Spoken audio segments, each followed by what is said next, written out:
Nah, kita masuk di penjumlahan berbagai bentuk pecahan ya. Contoh ya, saya kasih contoh.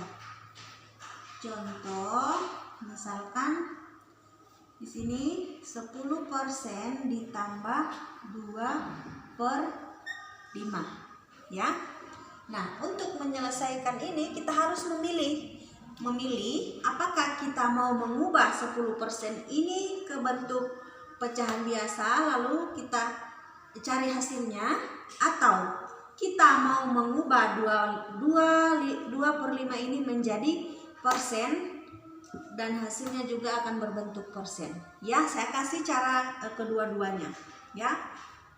Yang pertama saya mau mengubah yang 2/5 menjadi persen dulu ya.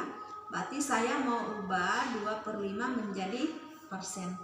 Nah, berarti kalau seperti itu kita ubah 2/5 itu kali dengan 100. Ingat, karena kalau persen itu dia selalu dengan per 100. Jadi makanya di sini Miss kali dengan 100 ya. Nah, kalau sudah seperti ini berarti kita kali 2 dikali 100 itu sama dengan 200 ya. Nah, 200/5. Oke, 200/5. Nah, kalau sudah seperti ini modelnya, kita bagi 200 dibagi 5 berapa? Caranya berarti kita bagi 200 dibagi dengan 5. 200 dibagi 5. Kita ambil dulu 20 ya, berarti 20 dibagi 5 itu hasilnya berapa? 4 ya, karena 4 kali 5 sama dengan 20 habis. Yang nolnya ini kita naikkan ke atas, berarti 2/5 itu sama dengan 40% ya.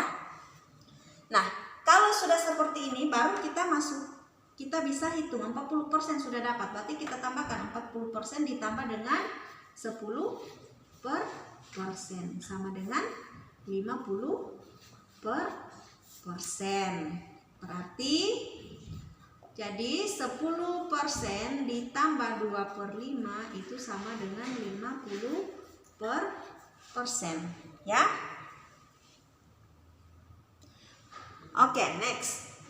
Nah, ini kalau saya ubah 2/5 menjadi persen. Nah, sekarang saya mau ubah 10% ini ke pecahan biasa.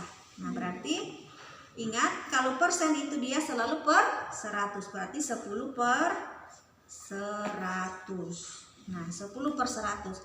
10/100 ingat, kalau dia seperti ini kita harus sederhanakan. Jadi kita ingat lagi kembali penyederhanaan pecahan. Kelas 4 sudah belajar. Nah, 10/100 kita sama-sama kita sederhanakan, berarti kita sama-sama bagi dengan 10. 10 dibagi 10 itu 1. 100 dibagi 10 itu berapa? 10. Berarti 10% itu sama dengan 10. Nah, kalau sudah seperti ini, sudah 1/10 baru kita masukkan 2/5. Nah, ini kita mau menyamakan penyebut. Lihat, 10 dengan 5 itu bisa dibagi tidak? Kalau bisa dibagi maka ambil penyebut paling besar ya. Karena 10 dengan 5 itu bisa dibagi, maka saya tetap ambil penyebut 10. Nah, sekarang kita bagi 10 dibagi 10 itu hasilnya berapa? Hasilnya 1. 1 kita kalikan dengan 1, tetap hasilnya 1. Nah, sekarang selanjutnya 10 kita bagi dengan 5, hasilnya berapa? 10 dengan 5 itu hasilnya 2. Karena 2 dikali 5 sama dengan 10. Berarti 10 dibagi 5 hasilnya 2. 2 kita kalikan dengan 2, hasilnya 4. Berarti di sini jadinya 5/10. 5/10 ya. Nah, lihat lagi 5/10 ini bisa disederhanakan tidak? Bisa. Kita sama-sama bagi dengan 5. Jadinya di sini 1/2.